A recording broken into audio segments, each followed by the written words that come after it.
Hello friend, good morning, नमस्ते। मैं जागृति स्वागत करती हूँ आपका अपने इस नए ब्लॉग में। तो दोस्तों, कैसे हैं आप सब? आई होप अच्छे होंगे और मैं भी अच्छी हूँ। तो फ्रेंड्स, ये ब्लॉग फ्राइडे का मॉर्निंग के 6 बजे का ब्लॉग है। तो हम सुबह उठते हैं, सबसे पहले आ जाते हैं। किचन को थोड़ा क्लीन करना था क्योंकि मैंने रात में क्लीन नहीं किया था, तो इसलिए मैं किचन को क्लीन करने आ जाती हूँ। तो सबसे पहले जो मैंने पानी उनी गर्म किया था, चाय बनाया था, उसे साइड कर देती हूँ।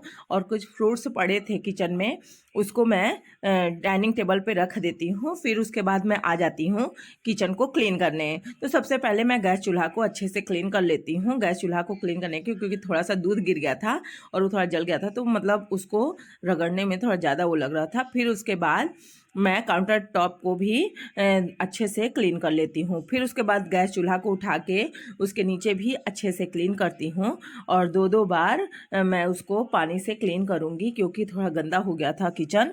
और ये जो मैंने साइड में बर्तन बहुत ज़्यादा दिख रहे हैं, वो सब मैंने बर्तन धुले थे, वो सब मैंने रखा है कि अब मुझे बर्तन स्टैंड में रखना है। तो इसलिए अभी ये किचन क्लीन करने के बाद मैं सारे बर्तन को बर्तन स्टैंड में रखूँगी। फिर उसके बाद थोड़ा रूम क्लीन करूँगी, उसके बाद मैं आगे बढ़ूँगी। तो फ्रेंड्स, इसके बाद मेरा यहाँ पे किचन होने वाला है क्लीन। तो सबसे पहले मैंने गैस चूल्हा को अच्छे से क्लीन कर दिया, पानी से कपड़ा भिगो के अच्छे से इसको क्लीन कर लेती हूँ। फिर उसके बाद मैं जो ये खिड़की है उसे भी क्लीन कर लूँगी। अब आ रही है दिवाली फ्रेंड्स, अब हर रोज़ एक एक रूम क्लीन होगा क्योंकि दिवाली ज़्यादा दिन नहीं रह गई है, सिर्फ 6-7 दिन रह गई है। तो उससे पहले पूरे घर की क्लीनिंग अच्छे से करनी है। तो यहाँ पे फटाफट मैंने किचन को क्लीन किया और मैं आ जाती हूँ बेडरूम में। बेडरूम में आती हूँ तो बेडशीट पहले मैं सारे पिलो को हटा देती हूँ क्योंकि मुझे बेडशीट थोड़े झाड़ने हैं। यहाँ पे बाबू भी परेशान करता रहता है, तो यहाँ पे मैं बाबू से बोलती हूँ हटो हटो आई क्लोज करो, तो यहाँ पे आई क्लोज करके खड़ा हो जाता है। फिर उसके बाद ये मोबाइल लेके चलाने लगता है।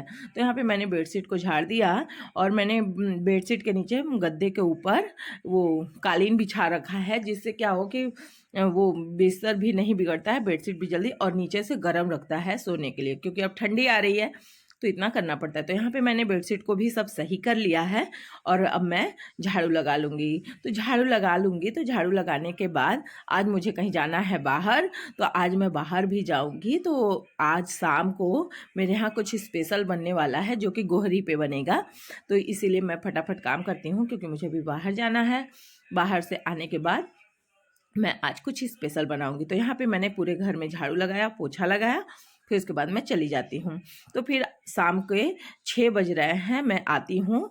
आज मुझे बनाना है बाटी चोखा, तो उसकी तैयारी कर लेती हूँ। तो सबसे पहले मैं सत्तू को निकाल लेती हूँ, ख़त्म हो गया था तो उसको डब्बे में भर लेती हूँ और जितना बनाना था वो यूज कर लेती हूँ। तो उसमें प्याज, अदरक, लहसुन ये सब डाल देती हूँ। फिर मतलब जिसे बोलते हैं पचफोरन या मंगरेल और अजवाइन, वो भी डाल के तेल और नींबू डाल के निचोड़ के अच्छे से मिक्स कर लेती हूँ। तो यहाँ पे सत्तू वाला जो पूरन होता है वो मेरा रेडी हो जाता है। तो फ्रेंड्स, पापा को ये बहुत ज़्यादा पसंद है गोहरी का लिट्टी, तो इसीलिए हम लगाते रहते हैं। तो यहाँ पे मैं गोहरी भी जला चुकी थी, यहाँ पे जल रहा था। तो सबसे पहले मैं बैगन में तेल लगा लेती हूँ और उसको कट कर करके उसमें लहसुन और मिर्च डाल देती हूँ, क्योंकि जब इसे चोखा जब बनाते हैं तो यही इसका मैं मिर्च यूज करती हूँ, यही लहसुन। इससे क्या होता है, टेस्ट बहुत अच्छा आता है। तो मेरे हस्बैंड जी भी इधर ही आगे पीछे घूम रहे हैं, वो भी आके बैठ के वहीं पे हमसे बातें करते रहते हैं और जब हम लिट्टी बनाते हैं तो वो मेरी हेल्प भी करते हैं। तो यहाँ पे इन्होंने हाय बोला और मेरा यहाँ पे गैस, फिर मैं टमाटर भी अच्छे से उसमें ऑयल लगा के भूनने के लिए रख देती हूँ। ऑयल मैं इसलिए लगाती हूँ क्योंकि जब हम इसका छिलका उतारेंगे तो बहुत आसानी से स्मूथली छिलका निकल जाता है, तो इसलिए मैं ऑयल लगाती हूँ। तो यहाँ मेरा बैगन बस होने वाला है, बैगन टमाटर। तो मैं फटाफट स्टफिंग कर देती हूँ। आटे में सत्तू, वहीं जो अपना बनाई थी सत्तू, उसे मैं फिलिंग कर देती हूँ। फिलिंग करने के बाद एक साइड रख दूँगी और उसमें जो बैगन और टमाटर है उसे निकाल लूँगी। तो यहाँ पे मैं पहले उसको फिलिंग कर लेती हूँ अच्छे से अब हस्बैंड जी वहाँ पे बैठ के थोड़ा हाँक रहे हैं, और फिर जब मैं लिट्टी रखने लगती हूँ आग पे तो वो भी आ जाएंगे, क्योंकि लिट्टी को फटाफट एक तरफ रखते रहो, एक तरफ पलटना पड़ता है। तो हम अकेले नहीं कर पाती, क्योंकि मैं शादी से पहले घर पे कभी नहीं बनाई थी। ये मेरी बड़ी जो दीदी थी वहीं बनाती थी, हम ये नहीं बनाते थे, इसीलिए हमको उतने अच्छे से स्मूथली नहीं हम कर पाते हैं। तो इसीलिए हस्बैंड जी भी आके पलटते रहते हैं। तो ये देखिए वो यहाँ पे आ गए हैं। अब बस यहाँ पे आके वो बैठ गए हैं। तो अब मैं चलती हूँ लेटी रखने। तो ये अभी लेटी रखी हूँ तो वो बैठे हैं। फिर जब आ गए यहाँ पे ये फटाफट ये पलटेंगे। तो जब ये पलट रहे होते हैं तो हम भी अपना फटाफट पलटते रहते हैं, उनको नहीं। देखिए यहाँ पे पलट रहे हैं हाथ से ही हम दोनों लोग, तो हाथ भी जल जा रहे हैं, पर लिट्टी जल जाएगा उससे, हाथ नहीं जलते हैं, थोड़ा थोड़ा जैसे आज लगता है। फिर चिमटा से भी हस्बैंड जी करते रहते हैं। तो यहाँ पे मैंने लिट्टी को सब रख लिया है। अब बस पलट पलट के लिट्टी को सिकाना है, क्योंकि इसको हर मतलब एक तरफ वो पलटो फिर तुरंत आओ तुरंत पलटो, तो इसीलिए हम दोनों लोग लग के पलट रहे हैं।